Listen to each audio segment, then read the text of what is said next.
আসসালামু আলাইকুম। আজ আমরা খুব সহজে বানান এবং উচ্চারণের একটি সংক্ষিপ্ত নিয়ম দেখতেছি। তো শুরু করি। বানান, বানান, উচ্চারণ। বানান, উচ্চারণ। কোনো বানানে জ থাকলে উচ্চারণের সময় এটি বর্গার জ হয়। যেমন উদাহরণস্বরূপ যদি আমরা যখন, যখনের উচ্চারণ বর্গার জ খ দন্তান্ন। ক্ষীয়, ক্ষীয় অক্ষরটা যদি শেষে বা মধ্যে, শেষে বা মধ্যে থাকে, এই ক্ষীয়র উচ্চারণ ক হসন্ত খ হয়। উদাহরণস্বরূপ যদি আমরা লিখি শিক্ষা,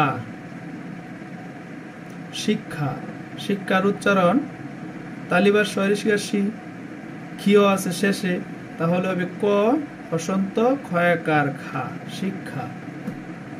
আচ্ছা, আবার ক্ষীয় অক্ষরটা যদি প্রথমে হয়, প্রথমে, বানানের প্রথমে হয়, তাহলে উচ্চারণ করার সময় শুধু খ হবে।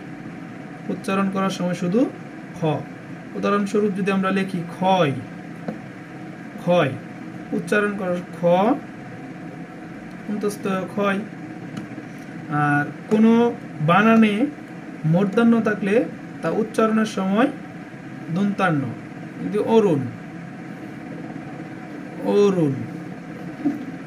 কোনো বানানে দীর্ঘই অথবা দীর্ঘও যদি থাকে, উচ্চারণ সময় দীর্ঘই রস্যই হয় এবং রস্যু দীর্ঘও রস্যও হয়। যদি বানানের মাঝে দয় জফলা হয়, উচ্চারণ করার সময় দ দ হয়। উদাহরণ যদি লিখি আমরা অধ্যাপক, অধ্যাপক, অধ্যাপক, তাহলে স্বরধ্বনি সংবৃত উচ্চারণ ও হয়। ও দর সাথে জফলা আছে, ও ধা পোক, অধ্যাপক, অধ্যাপকের উচ্চারণ। যদি রস্যৌকার হয়, রস্যৌকার, বানানে রস্যৌকার, উচ্চারণের সময় তা দীর্ঘৌকার হয়, দীর্ঘৌকার হয়, দীর্ঘৌকার। যদি আমরা বানানে রিকার, রিকার, রিকার থাকে, উচ্চারণের সময় অন্তস্থ রেশিকারী, বয়শূন্য রস্যিকার রি। উদাহরণ শুধু ঋণ,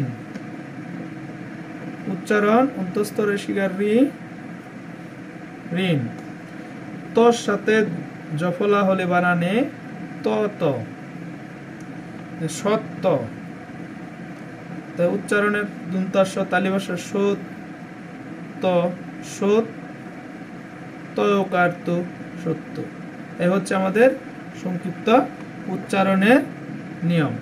আমরা বিস্তারিত কিছু ক্লাস দিছি, আরো কিছু ক্লাস করব আমরা পরবর্তীতে।